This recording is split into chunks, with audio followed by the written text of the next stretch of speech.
അല്ലാഹുവിന്റെ പ്രവാചകൻ വീണ്ടും പറഞ്ഞു, വലഹറത്തിൽ കൈനാത്തു വൽ മആസിഫു. നമ്മുടെ വീട് മുഴുവനും ഖിയാമത്ത് നാളിന്റെ അടയാളമാണ്. വലഹറത്തിൽ കൈനാത്തു വൽ മആസിഫു. ഒറ്റ വാക്കിൽ 21-ാം നൂറ്റാണ്ടിന്റെ 2011 1400 വർഷം മുമ്പ് റസൂലുള്ള പറഞ്ഞ ഈ ഹദീസിന്റെ അർത്ഥം ഒറ്റ വാക്കിൽ 2011 പറഞ്ഞാൽ, റിയാലിറ്റി ഷോകൾ അധികരിക്കുന്ന കാലം വന്നാൽ, റിയാലിറ്റി ഷോകൾ അധികരിക്കുന്ന കാലം വന്നാൽ, സംഗീത ഉപകരണങ്ങൾ വല്ലാതെ വർദ്ധിച്ചു വരുന്ന കാലം വന്നാൽ, അല്ലാഹുവിന്റെ റസൂൽ പറഞ്ഞു, ഫന്തലിരിസാ, നിങ്ങൾ ഖിയാമത്ത് നാളിനെ പ്രതീക്ഷിച്ചുകൊള്ളുക. റിയാലിറ്റി ഷോകൾ അധികരിക്കുക. 40 കഴിഞ്ഞവനൊരു ഷോ, 45 തീർന്നവനൊരു ഷോ, 60ലേക്ക് കാലെടുത്തവന് മറ്റൊരു ഷോ, 18 കഴിഞ്ഞവന് വേറൊരു ഷോ, 12 കഴിഞ്ഞവർക്ക് വേറൊരു ഷോ, തലമുടി നരച്ചവനൊരു ഷോ, നരക്കാത്തവനൊരു ഷോ, മുട്ടുമറഞ്ഞവനൊരു ഷോ.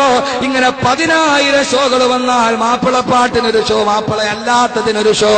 അല്ലാഹുവിന്റെ റസൂല് പറഞ്ഞു, അല്ലാഹു അമാനത്തായിട്ട് ഏൽപ്പിച്ച സ്വന്തം പമ്മക്കളെ അരപ്പാവാട കൊടുത്തിട്ട് ജഡ്ജിമാരുടെ മുമ്പിൽ നൃത്തം ചെയ്യിച്ചിട്ട് അവളുടെ മാംസല ഭാഗം ഇഷ്ടപ്പെട്ടാൽ നിങ്ങൾ SMS അയക്കണേ എന്ന് ഉളുപ്പില്ലാതെ പറയുന്ന ഒരു സമൂഹത്തിന്റെ കാലം വന്ന ആയിഷ ബീവിയിട്ട, ഖദീജ ബീവിയിട്ട തട്ടം തലയിലിട്ടിട്ട് റിയാലിറ്റി ഷോകളുടെ സ്റ്റേജിലിരിക്കുന്ന പെണ്ണിന്റെ കാലം വന്ന, പൊന്നുമോളെ എന്ത് കാണാ നീ കാണിച്ചു പോയത്?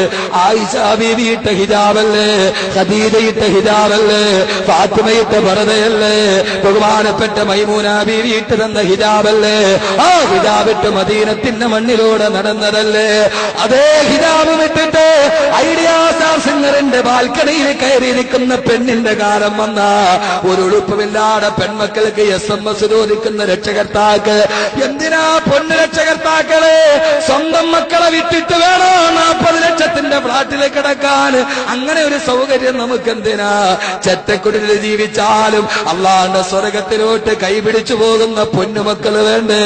അള്ളാഹുവിന്റെ റസൂല് പറഞ്ഞു, ഭാഷ കടുത്തു പോയാൽ നിങ്ങൾക്കാർക്കും ഒരു പ്രശ്നവും തോന്നരുത്.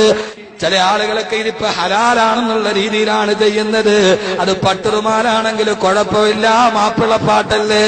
ഏത് മാപ്പിളപ്പാട്ടാപങ്ങള്, ഏത് പട്ടുറുമാലാപങ്ങള്? അല്ലാഹുവിന്റെ റസൂല് പറഞ്ഞു, വാദ്യോപകരണങ്ങൾ വർദ്ധിച്ചു കഴിഞ്ഞാ പന്തലിരിസാ, പെണ്ണുങ്ങള് കഥാപ്രസംഗം പറയുന്ന കാലം വന്ന, പെണ്ണുങ്ങള് നാടകത്തിനിറങ്ങുന്ന കാലം വന്ന, കഥാപ്രസംഗം ഇന്ന് സ്ത്രീകളിൽ സുലഭമാ, പരിശുദ്ധ ദീനിനു വന്ന ഗുരുതര രോഗമാ. കഥയും നബി യൂസുഫ് സുലൈഖ ബന്ധമാ, അത് യുവതിയായാൽ പിന്നെ സീറ്റും അസാധ്യമാ. കഥ ബീവി ആസൂറായുമായാൽ പിന്നെ തികച്ചും ഹലാലെന്നുള്ള മട്ടും തന്നെ. തഴവാ ഉസ്താദ് പറഞ്ഞതുപോലെ, അതുകൊണ്ട് വാദ്യോപകരണങ്ങളുടെ അതിപ്രസരണം വന്ന, അള്ളാന്റെ ഖുർആൻ പോലും ഓതുന്നത് വാദ്യമേളങ്ങളുടെ അകമ്പടിയോട്. അള്ളാഹു നമ്മളെ കാത്തുരക്ഷിക്കട്ടെ. അള്ളാന്റെ റസൂല് പറഞ്ഞു, റുബ്ബക്കാരിയിൽ ഖുർആൻ, എത്രയോ ആളുകളാണ് ഖുർആൻ ഓതുന്നത്. അവൻ ഓതുമ്പോൾ വൽ ഖുർആനു യൽഅനുഹു, ഖുർആൻ അവനെ ശപിച്ചുകൊണ്ടിരിക്കുകയാണെന്ന് നബി മുഹമ്മദ് മുസ്തഫ. റിയാലിറ്റി ഷോകൾ അധികരിച്ചാൽ, അല്ലേ? ആണോ? അധികരിച്ചോ കുറഞ്ഞോ?